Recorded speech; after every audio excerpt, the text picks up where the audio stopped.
L'actualité nationale en une vingtaine de minutes, c'est tout de suite dans ce journal. Bonjour à tous et bienvenue. Le président de la République, Ibrahim Boubacar Keïta, a présidé hier matin à Koulouba la réunion du Conseil supérieur de la magistrature. À l'ordre du jour, le redéploiement du personnel de la justice. Les détails avec le ministre de la Justice, garde des Sceaux, Mohamed Ali Bachili. Il est au micro d'Amadou Sankari. Un redéploiement de personnel doit surtout viser, à mon sens, l'intérêt d'améliorer l'administration. C'est donc en ce sens qu'il faut le prendre. Chaque fois qu'on le fait, en tout cas, c'est l'espoir qu'on attache au changement de personnel au moment où on le fait. Les résultats, c'est autre chose. Le temps nous permettra de les évaluer. Mais pour l'instant, nous pensons que ce serait une bonne chose d'évoluer dans le sens d'une meilleure administration de la justice, de manière à ce que les citoyens et les citoyennes adhèrent de plus en plus à l'action des juridictions. C'est ce qui est le plus important. Par rapport à ce redéploiement, est-ce qu'il y a une date déjà ? C'est le Conseil supérieur de la magistrature qui décide. Et là, ils viennent de décider par rapport au parquet, au procureur, au substitut du procureur, au juge de paix à compétence étendue. On a estimé qu'il faut que l'ensemble de la famille judiciaire évolue des mêmes élans pour essayer de traduire dans les actes les objectifs de son Excellence, Monsieur le Président de la République, par rapport à la justice, au respect des droits des citoyens et à la lutte contre des phénomènes comme la corruption, le blanchiment d'argent, et j'en passe. Hier, dans la matinée, 2 conventions en faveur de l'éducation et du développement local ont été signées par la Suisse et le Mali. L'une des conventions porte sur la 4e phase du programme d'appui à la décentralisation de l'éducation, un programme qui concerne les cercles de Sikasso, Mopti, Yuaru, Djeni, Tombouctou et Niafunke. Le compte-rendu de Ramata Konaté. Par la signature de ces 2 accords, le gouvernement suisse met à la disposition du Mali une subvention d'un montant de près de 5,5 milliards de nos francs. Grâce à ce financement, 2 programmes de développement pourront se poursuivre. Il s'agit en premier lieu de la 4e phase du programme d'appui à la décentralisation de l'éducation PAD. D'une durée de 4 ans, cette phase bénéficie d'une enveloppe de près de 5 milliards. Sous forme d'appui budgétaire, elle soutient les collectivités territoriales et les services techniques des collectivités et les services techniques déconcentrés du secteur de l'éducation, de tous les cercles de Sikasso, de Mopti, de Yuaru, de Djene, de Tombouctou et de Niafunke. Le second protocole d'accord porte sur la 4e phase du programme de construction de compétences pour le développement local. Ici, près de 500 millions de nos francs seront investis dans la formation professionnelle. Les étudiants bénéficient tout au long de leur cursus universitaire de modules complémentaires en lien avec le développement local. Des stages de vacances sont organisés afin qu'ils se familiarisent avec les réalités du terrain. Il s'agit donc bien de garder les compétences dans les régions et d'éviter la fuite, ne serait-ce que vers la capitale. Ce programme concerne les localités de Bougouni, Koutiala, Kadjolo, Yorosso, Yuaru et Tombouctou. Il couvre la période 2013-2015. Hier à Bamako, l'événement autour de la journée de la microfinance a réuni les acteurs concernés pour débattre le thème à la problématique de la mise en œuvre des stratégies nationales de développement de la microfinance au Mali. Une rencontre organisée par le ministère de l'économie et des finances. Le reportage de Rachel Tessougé. Cet espace d'échange offre l'opportunité aux acteurs de la microfinance de trouver des solutions durables pour la relance de ce secteur qui est actuellement confronté à d'énormes difficultés. Cela en vue de satisfaire les besoins de financement des communautés les plus pauvres. On essaiera de ramasser de façon générale l'ensemble des problèmes auxquels le secteur est confronté, notamment du point de vue loi, du point de vue environnement, du point de vue gestion, du point de vue gouvernance, du point de vue financement du secteur pour pouvoir les aborder, élaborer un plan d'action et pouvoir le mettre en œuvre, l'évaluer pour relancer le secteur. Ce secteur vise la population la plus faible, la population la plus pauvre et occupe aussi une place de choix dans la bancarisation dans ces pays. Selon le ministre de l'Économie et des Finances, le développement de la microfinance exige une bonne gouvernance. Nous pensons que c'est un secteur auquel le gouvernement doit accorder la plus grande importance et le système bancaire venant en relais à ce secteur-là pour l'appuyer, le soutenir et l'encadrer quelque part. C'est pour ça qu'on a pensé qu'aujourd'hui, il est bon que tout le monde se réunisse autour de la table pour échanger de ce que nous voulons faire de ce secteur tous ensemble, compte tenu des attentes qui sont à ce niveau-là, notamment au milieu rural, qui représente 80% quand même de notre population. La mission essentielle de la microfinance est de permettre à des populations exclues du système bancaire d'avoir accès à des services financiers de proximité. L'actualité régionale, une seule escale et nous partons dans la région de Caille, plus précisément à Kitanyafala, où il y a eu le lancement ce week-end des opérations de distribution des cadeaux du projet Opération Enfant Noël. Et cette opération concerne 7000 enfants dans le cercle de Kita. Envoyé spéciaux, Adam Diakité et Sokona Kamisuko. Je déclare lancer l'opération Enfant de Noël dans le cercle de Kita. C'est parti pour la campagne des opérations de distribution des cadeaux du projet Opération Enfant Noël dans le cercle de Kita. L'école communautaire La Mère de Niafala a été le premier établissement à recevoir des cadeaux, composés entre autres des vêtements, des fournitures scolaires et des jouets. Cette distribution touchera 7000 enfants dans le cercle de Kita. Elle coûtera 140 millions de nos francs au projet et ses partenaires. Nos objectifs sont simples, car pédagogiques et se fondent sur les valeurs qui nous ont forgés. Nous les adultes, partage, responsabilité, solidarité, sens de l'autre.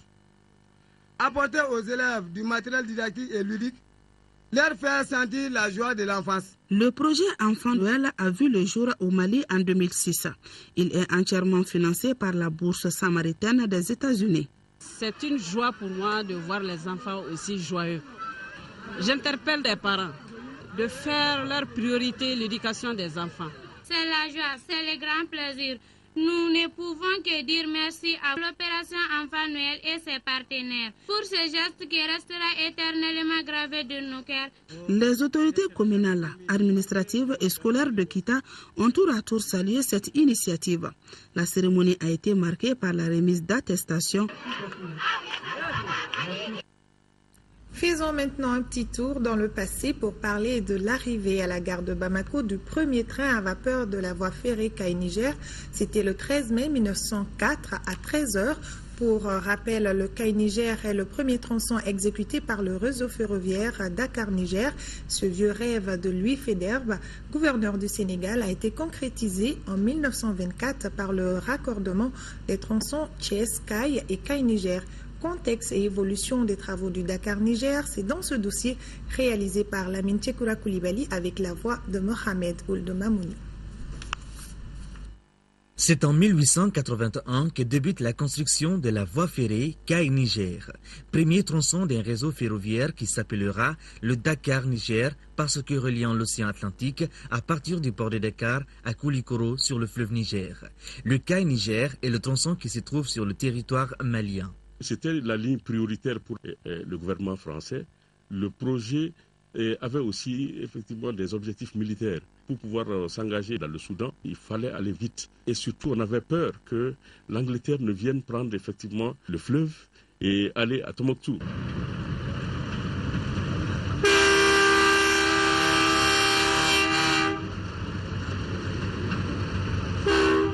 Il y avait 3 projets de construction de chemin de fer après la mise en place de l'administration coloniale au Sénégal. D'abord, la ligne de chemin de fer qui devrait joindre Saint-Louis à Dakar parce que tout simplement, le port de Saint-Louis ne paraissait pas favorable effectivement aux navires à cause de la barre. Le deuxième projet, c'était de construire une ligne de chemin de fer Thiès-Caille. Mais tout ça, c'était des projets qui, en réalité, devraient être financés par des compagnies privées. Le troisième, c'était la ligne Caille-Bamako, Bamako était la fin d'un bief navigable qui allait de la Guinée jusqu'effectivement à Bamako. Bien sûr, les rapides précisément de Sotuba, alors empêchaient effectivement de continuer la navigabilité jusqu'à Koulikoro. Pour contourner effectivement cet écueil, le projet avait été lancé de joindre maintenant Bamako à Koulikoro. Ce projet, c'était pour mettre en relation deux cours d'eau. Le fleuve Sénégal, qui est navigable de Saint-Louis jusqu'à Caille, et maintenant le fleuve Niger, qui est navigable de la Guinée, alors de Kouroussa jusqu'à Bamako. Et maintenant, avec la ligne de chemin de fer qui va de Bamako à Koulikoro, ça permettait aussi de suivre le bief navigable qui va pratiquement de Koulikoro jusqu'à Nsongo. Alors voilà la raison pour laquelle le chemin de fer de Caille à Bamako était un chemin de fer prioritaire. Nous sommes au 19e siècle, celui de la révolution industrielle et du rail. La recherche de profit, de débouchés et de matières premières poussant les pays industrialisés d'Europe, comme l'Angleterre et la France, à la conquête de zones d'influence. L'histoire du chemin de fer en Afrique de l'Ouest et donc du Dakar-Niger se situe dans ce contexte. Dans ces espaces à coloniser, alors il y avait très peu d'infrastructures de pénétration pour avoir accès au marché et pour avoir accès effectivement aux matières premières. C'est seulement les voies fluviales et même là, ce n'était pas maîtrisé. Et c'est la raison pour laquelle on va envoyer des missions d'exploration pour aller identifier les cours de ces fleuves. Les projets de route dans ces conditions avec nos climats et puis les difficultés de main-d'œuvre et tout ça, il était extrêmement difficile d'engager un projet de route, effectivement, même si ça a été envisagé pendant longtemps, parce que la France avait l'intention de mettre en relation sa colonie d'Algérie avec la colonie du Sénégal. Commencée en 1881, la construction de la voie ferrée de Caille-Niger s'achève en décembre 1904 à Koulikoro, après 27 ans de travaux. Ainsi, le premier train arrive à la gare de Bamako le 13 mai 1904 à 13h. Ça va poser beaucoup de problèmes parce que tout simplement, il n'y a pas eu suffisamment de temps pour faire des études sérieuses. L'objectif était beaucoup plus grandiose parce qu'on prévoyait effectivement un raccordement d'Alger à Dakar.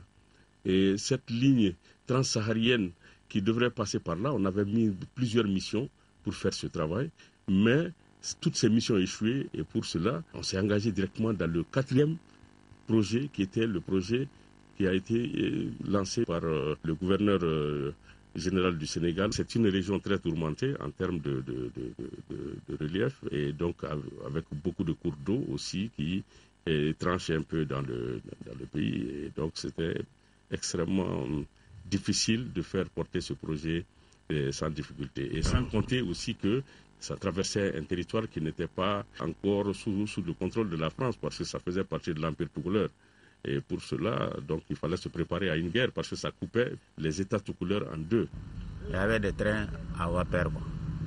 C'est servi par, on les sert avec le bois. Quoi. Après, il y a eu des gélisations.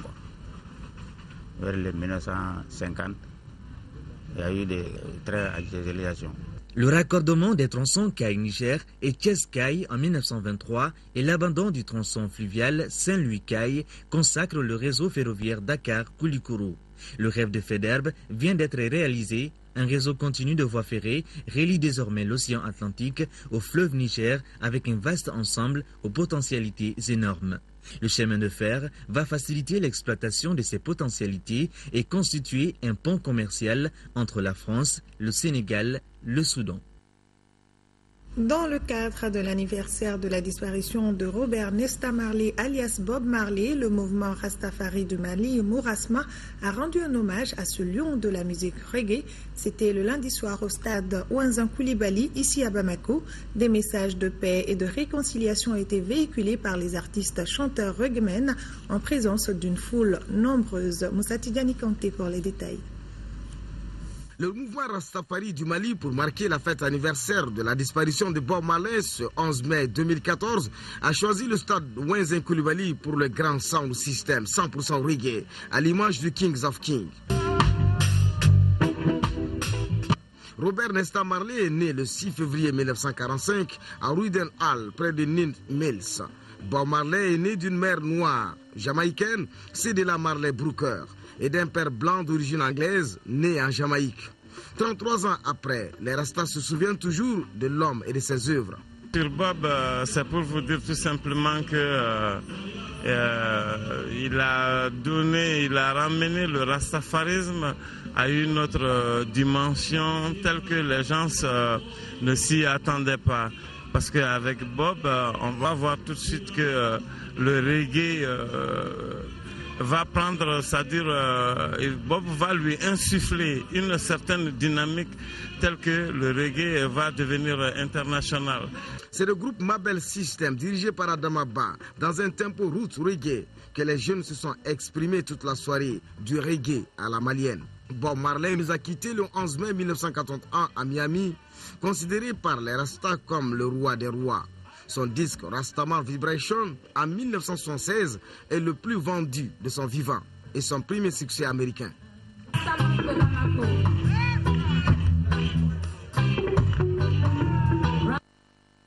Belle fête. Voilà, ce 13h s'achève. Merci à tous de l'avoir suivi et merci également d'être toujours fidèles à l'ERTM. Je passe le relais à Nyanya Lou Traoré pour les éditions du soir. D'ici là, prenez soin de vous et des autres, surtout avec le beau temps qui fait. À demain, 10h et 13h.